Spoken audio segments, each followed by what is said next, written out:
Well, if you haven't already, I encourage you to turn in your Bibles to 2 Samuel chapter 21. We'll begin at verse 1 and go on to verse 14 this morning. Now there was a famine in the land in the days of David for 3 years, year after year. And David sought the face of the Lord. And the Lord said, "There is blood guilt on Saul and on his house, because he put the Gibeonites to death." So the king called the Gibeonites and spoke to them. Now the Gibeonites were not part of the people of Israel, but of the remnant of the Amorites. Although the people of Israel had sworn to spare them, Saul had sought to strike them down in his zeal for the people of Israel and Judah. David said to the Gibeonites, "What shall I do for you? And how shall I make atonement that you may bless the heritage of the Lord?"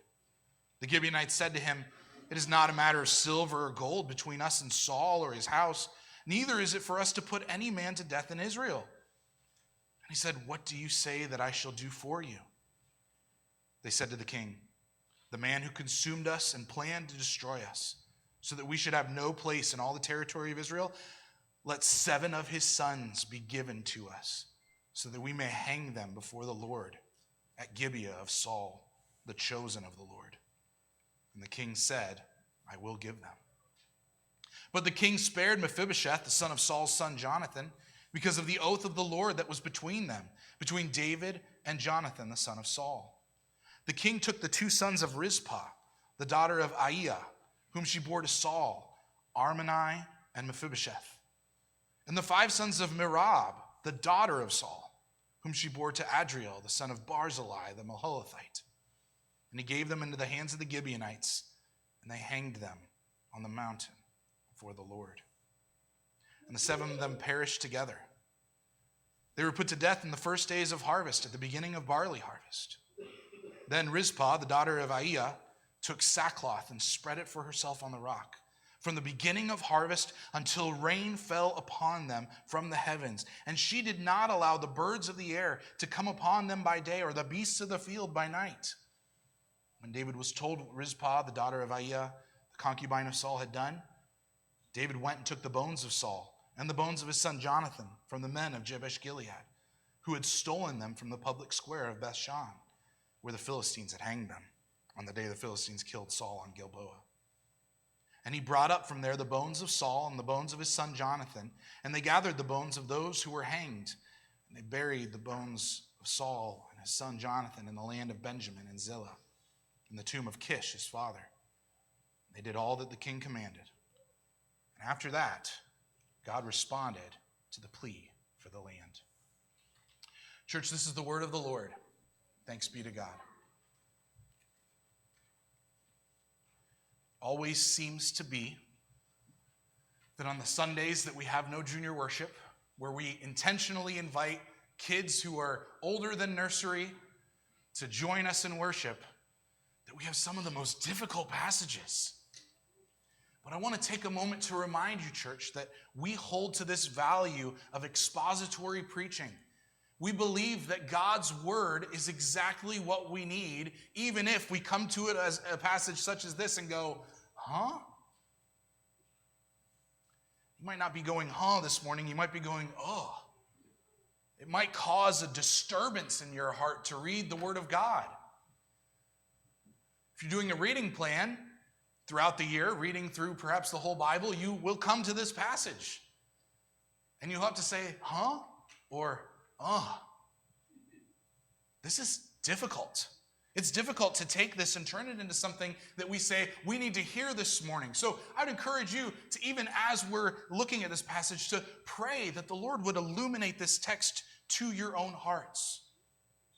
But before we come into it, let's come back to that idea of the smog of London. Because in 1952, which is a ways back here, here we go. Let's stick with the birds for now. Now, what I showed the kids earlier was pictures from the London smog, but the London fog is world famous, isn't it? There's a tea named after it, there's a clothing line, and it's sort of an endearing characteristic of the English capital, foggy London. In some ways, especially since this is in black and white, you might just imagine that this is just another day.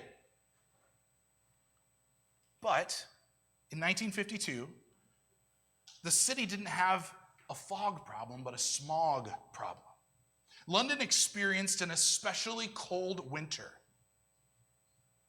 More coal was burned to heat homes and businesses. More emissions of carbon monoxide and sulfur dioxide were being tossed up into the air. More soot. And there was no wind blowing. There was a layer of cold air trapped beneath the warmer air that had risen above it, and it trapped the air pollution over the entire city. Visibility was just a few feet. The city reported over 12,000 deaths that week related to the smog. Respiratory issues, obviously automobile accidents, but even murder became a major issue for the city. Now, World War II had just ended some years before, and it had cost the country so many of its resources. And one of the most commonly available and used resources that had to play in this was the matter of coal that was being burned. So because they had used all the higher quality coal for the war, they were left with this lower quality of coal. And it produced those greater levels of sulfur and soot than what was used before the war. Higher quality coal wouldn't have fixed the problem entirely, but it was at that point of that lower quality coal where the people were actually unknowingly participating in a major problem in their city. Now, last week we read the end of 2 Samuel's story in chapter 20. And this week, we're coming to what is again like an epilogue or the deleted scenes of this story of David's kingdom. The passage isn't placed in chronological order. You can see right here, you might not be able to read that. Sorry, it's a little bit small. The Bible authors often arrange things chronologically to tell a story. This happened, then this happened, then this happened. But often they use not chronology, but themes to tell the story. And that's what happens here in the end of 2 Samuel. And it's called a chiasm. And the chiasm just kind of describes the shape of what's going on. So we're over here at the top where David deals with God's wrath in chapter 21 and the first 14 verses. But then you can see at the bottom, the very last passage of 2 Samuel deals with the same topic, still the wrath of God. Next week, we'll move from the wrath of God to David's strength in his kingdom in verses 15 to 22. And then a couple weeks later, we'll come back to the theme of David's strength. So you see that these themes mirror each other in order to emphasize the two main themes at the center, and that being King David's hope in his kingdom. But first, we have to deal with God's wrath. What we saw last week in chapter 20 was that Sheba's rebellion revealed fractures in the kingdom and the need for a king who could restore that kingdom. And today we come to a story about the wrath of God over pollution in his kingdom. As we said earlier, sin pollutes beyond what we intend or imagine it to. And we need a king who can purify the kingdom and the hearts of his people. So our outline is here available to you in the PowerPoint and in your bulletins as well. Let's start by looking at the revealing of this pollution. Now, if we compare our story today to the London smog, we could point to one individual who would be the cause of all the calamity and the death.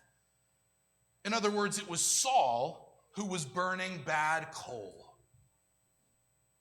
And what happens in light of this pollution? Famine. Go back to verse 1. There was a famine in the days of David for 3 years, year after year.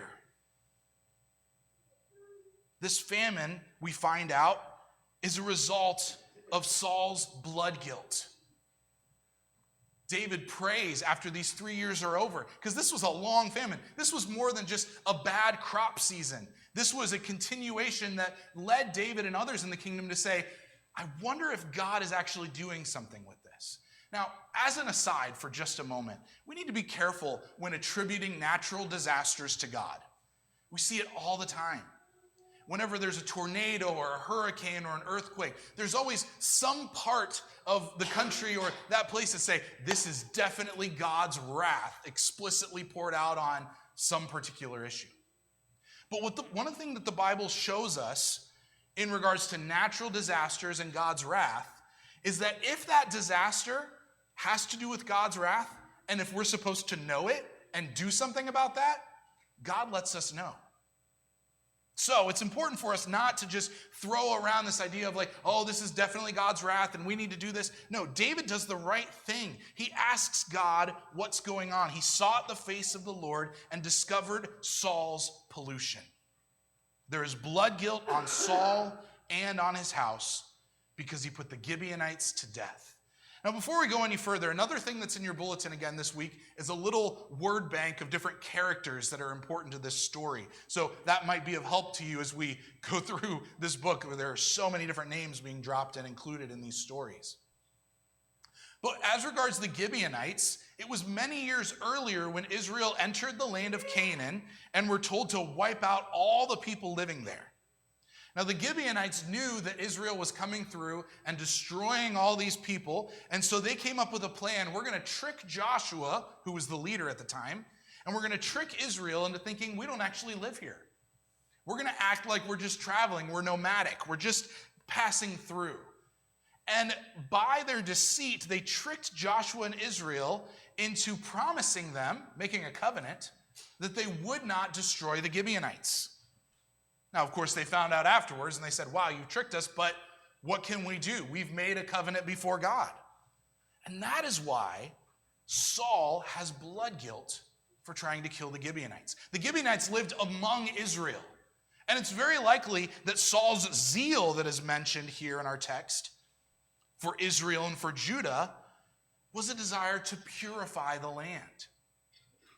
It was Saul looking at it and saying, these Gibeonites are here and they're in our way. They worship false gods. Let's just go ahead and wipe all of them out, while completely dismissing the promise that had been made so long before.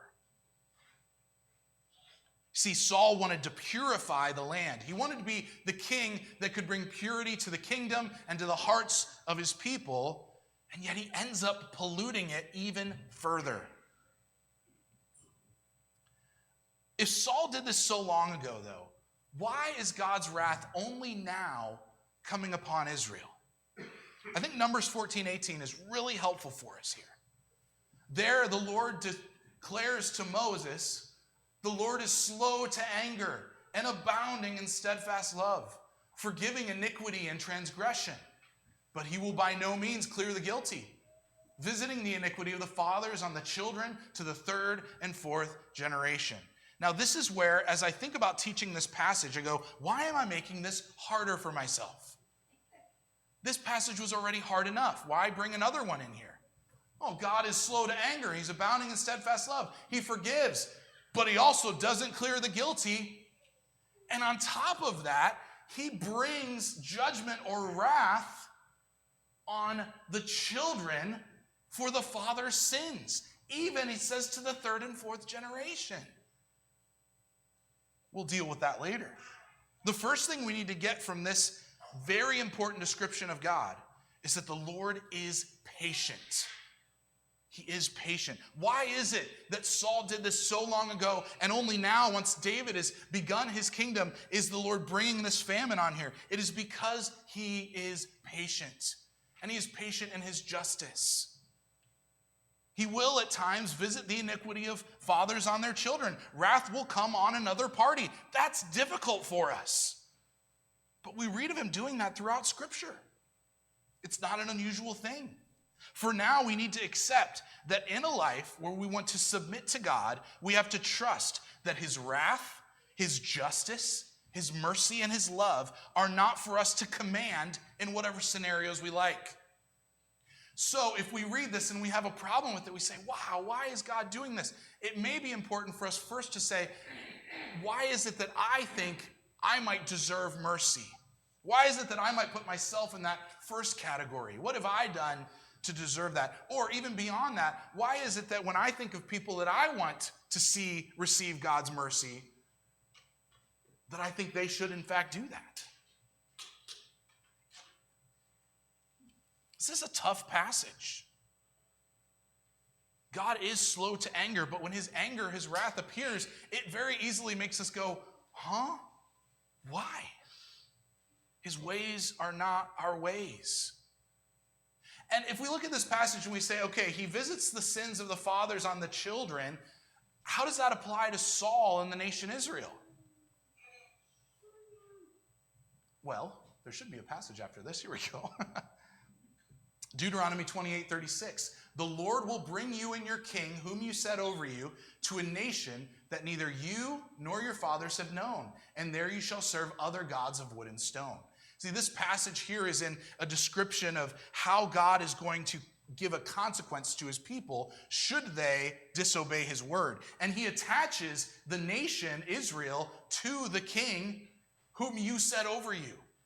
See, Israel had asked for Saul in the first place, and that's literally what his name meant. Do you remember? Saul means asked for. And the king that they asked for brought pollution on the land. And God warned them, the king that you ask for, the king that you set over you, what he does will have an effect on the people. Now let's go back to John Woodhouse's quote here. God has not so arranged the world that the only person who suffers when someone sins is the sinner. Can't you see that in your own life? How your sin affects other people? Because even our secret, unseen, sinful attitudes and actions pollute our character.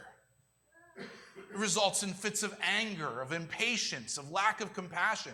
As horrific as this story truly is, we need to be careful not to separate ourselves from the lesson that it gives. Sin is a pollution.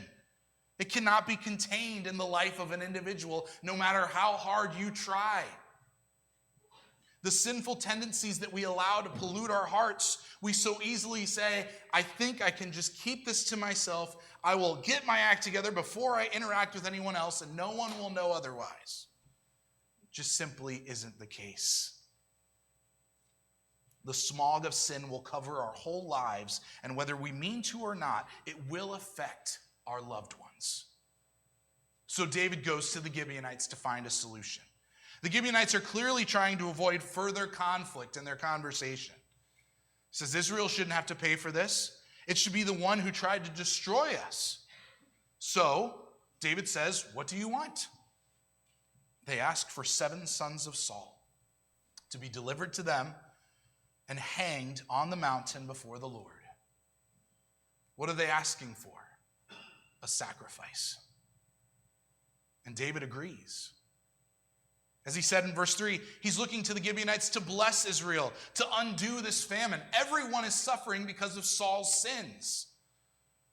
And he needs to do something about it. And as a good king, he wants to purify this nation. He wants to take that pollution, that smog, and send it out of the city, send it far away. And so he goes to the people where the problem rests, and he says, what do you want me to do? I'll do anything, even so far as human sacrifice, which we can easily say God never condones. So that's the revealing of the pollution. Let's look at how he chooses his solution. The Gibeonites have offered the solution already, but David has to make a terrible decision because Saul's house is in shambles right now. It's not what it used to be. Saul had obviously not been reigning for years at this point because his children are grown and even some of his grandchildren are young adults now. David has to decide who in Saul's house will pay for Saul's sin. We're not told how he goes about that decision process. He may have cast lots, which is essentially paper, scissors, rock in our day. But first things first, he says it's not going to be Mephibosheth. He was Jonathan's son and Saul's grandson, whom David had cared for in keeping his promise to Jonathan. Jonathan asked him to swear in 1 Samuel 20 that he would show love to his household. And so he chose Mephibosheth to be the object of that love. He brought him into David's house. He let him eat at his table, and he cared for all of his needs. So we see in this passage that Saul broke an oath that caused national calamity and a famine. But David, on the other hand, upholds an oath or a covenant that he made. So oaths and promise-making are at the center of this whole problem of pollution and sin. Saul wanted to purify the nation his own way, which included rejecting an oath set up years before. Now atonement has to be made for Saul's sin, but Saul can't even be a part of the solution anymore because he's been dead for years. He can't die again for his sin. So, what does David do? He starts by going to Rizpah's family. Rizpah was Saul's concubine. He takes Armoni and Mephibosheth, not to be confused with Jonathan's son. This would have been his uncle. So he's got two from Rizpah's family. Then he goes to Merab, who was Saul's daughter, in verse 9. Verse 9, it says before that, he goes to Merab and he finds 5 of Saul's grandsons to bring into this whole mess. Then in verse 9, having the 7, he gave them into the hands of the Gibeonites, and they hanged them on the mountain before the Lord. And the 7 of them perished together. They were put to death in the first days of the harvest at the beginning of barley harvest. We might expect the author to jump from here to the end of the famine and move on. In some ways, as we read this, we kind of want to say, maybe we want to move on from this story. Let's leave it as it is before it gets any worse, right? Of course, it does get worse. Instead, the author leads us to linger at the deaths of these young men a bit longer than we'd like. And that brings us to the heartbreaking end of this story. See, the solution has been chosen, and now we're drawn in verse 10 to a mother weeping over her sons in a very gripping picture of a tragic reality. The Bible doesn't shy away from the most painful realities of this life. So Rizpah, the daughter of Aiah, took sackcloth and spread it for herself on the rock from the beginning of harvest until rain fell upon them from the heavens. And she did not allow the birds of the air to come upon them by day or the beasts of the field by night. See what Rizpah's doing? The 7 sons from Saul's house have been hanged and killed and left on the mountain before the Lord in full view of everyone that would pass by. And Rizpah, in an attempt to preserve dignity for her sons and for the sons of Merab, spends possibly days or even months protecting the corpses of these men from the birds of the air and the beasts of the field. I've said it a lot this series. The Bible is not boring. It can be very tragic and gruesome in the stories it wants us to know. Now, Rizpah doesn't say anything in the Bible. She's definitely one of those actions speak louder than words kind of characters. She doesn't blame anyone that we hear of, at least. She apparently puts up no fight to save her boys. She simply does what any mother would or could do at this moment. She strives to serve her kids to the very end. And that very end is not a happy ending, church. No one comes in at the last minute to offer an alternative solution. The end is meant to break our hearts. Maybe less for the actual men that died than for the mothers who suffered on the sidelines. Rizpah's cloth was to cover her from the rain or for her to have something to sit down on as she fought off the birds and the beasts from pecking. From the beginning of harvest until the rain fell, it may very well have been up to 6 months that she did this. We're brought here to show the extent of the pollution of personal sin. Those things that we think aren't really all that bad because maybe we even had good motives, like Saul. Saul brought famine on the entire land and this horrific end on his own house. So the bodies of 7 sons hang before the Lord on a hill in Gibeah. A few weeks ago, we read about David's own son, Absalom, being caught up in a tree. Do you remember that? We considered the Lord's instructions for a man who was killed by hanging on a tree. We see that in Deuteronomy again. His body shall not remain all night on the tree, but you shall bury him the same day. For a hanged man is cursed by God. You shall not defile your land that the Lord your God is giving you for an inheritance. Church, do you see that these men were hanged longer than one night on a tree? Probably they figured on leaving the bodies until the rain came. But God's instructions are for anyone hanged on a tree to be buried the same day. Otherwise, you defile the land. In other words, the hanging of the 7 sons, as David's plan that he approved, wasn't an acceptable way of purifying the land. In fact, just like Saul's desire to purify the land brought more pollution, David does the same thing. David wants to purify the land, to send the famine away. And yet the thing that he approves of brings further pollution to the land. But the famine ended, didn't it? We might think, if we just kind of read through this quickly, that David did do the right thing. But we can't be pragmatic about these things. When we read the Bible, we need to see that there are times that the ends don't justify the means. And though God sends the famine away, it's not in response to what David did or what happened to these 7 sons of Saul. We'll see that in a moment. As the rain came and David finds out what Rizpah was doing, it causes him to go out and retrieve the bones of Saul and Jonathan. They hadn't been properly buried yet.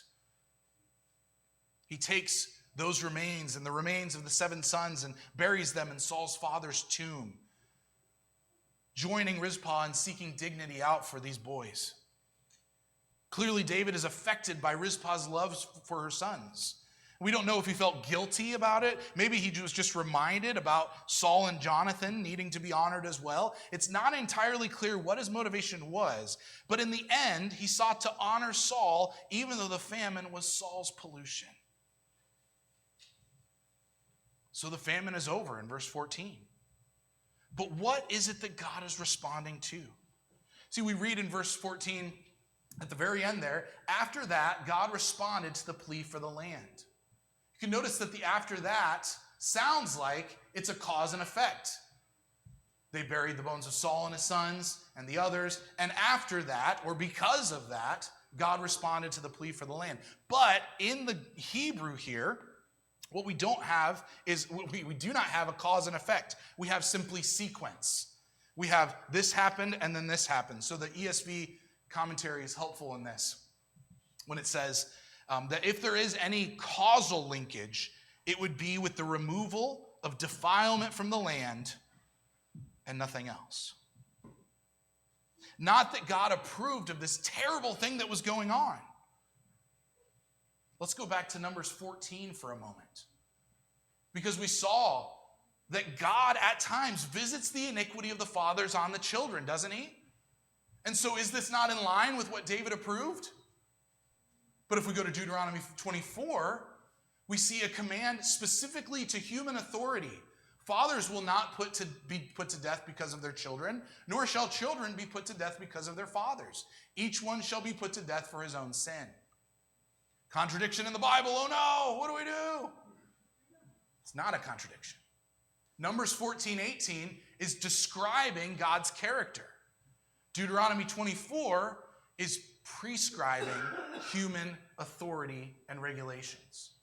God, in his wisdom, in his judgment, in his perfect holiness, may decide to visit sins on further generations, but human authority is not authorized to do so.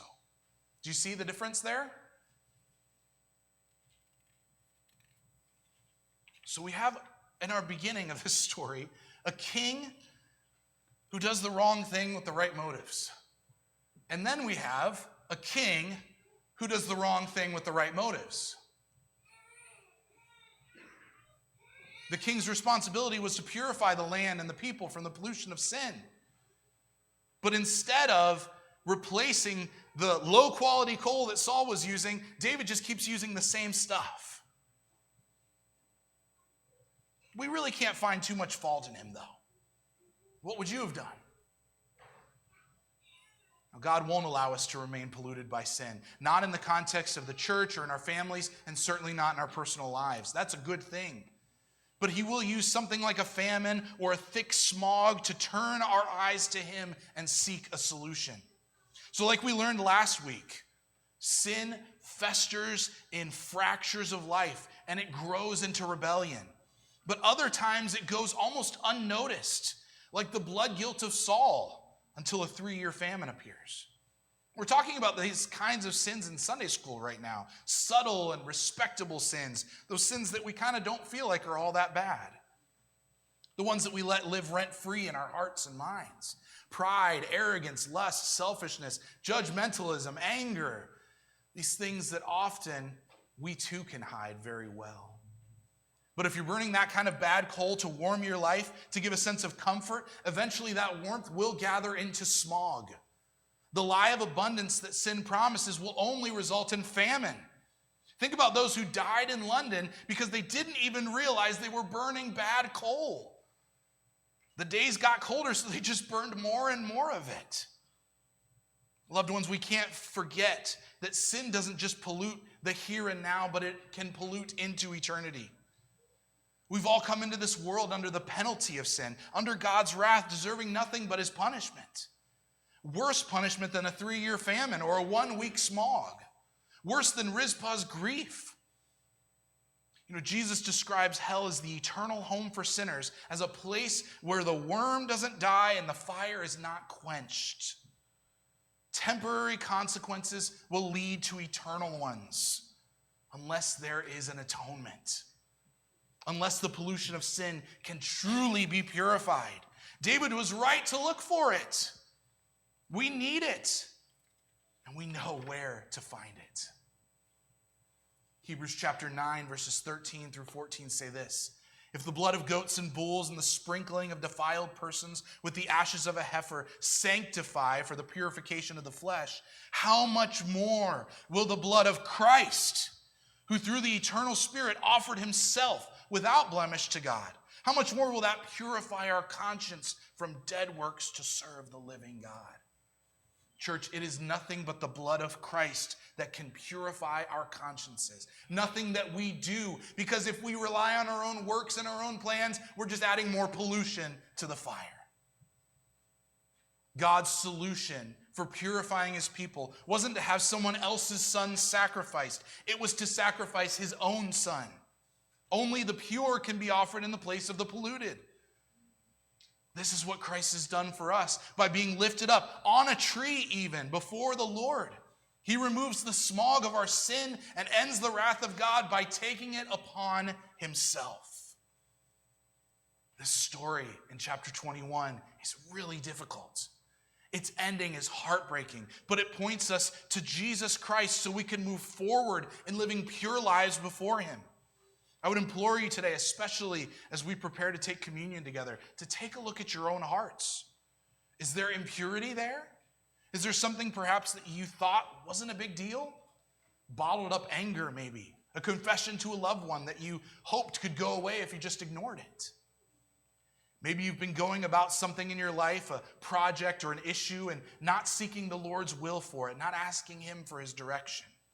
It's so easy to simply look at our own actions and disregard our heart's motives too. Remember, Saul wanted to purify the land, but he ended up polluting it.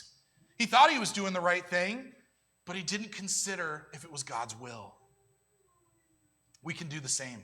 We can be convinced that we need to fix everything we see that's broken around us. We can be fixated on old problems and miss the importance of what's in front of us right now and what our actions will cause in the future. David seems to have a moment at the end of this passage where he's unsure about what he's done, but he moves forward with what he knows is right. Maybe it's something for us to consider in our hearts as we look to the King who purifies our pollution. So I'd invite you to come to the Lord's Supper today. Know that there is abundant forgiveness. Know that the blood of Jesus is able to cleanse us from all of our pollution. But I want to ask you to avoid two extremes. Don't think that you're too polluted for Christ to purify your heart. But also don't think that there is no pollution at all and that you have no need for him.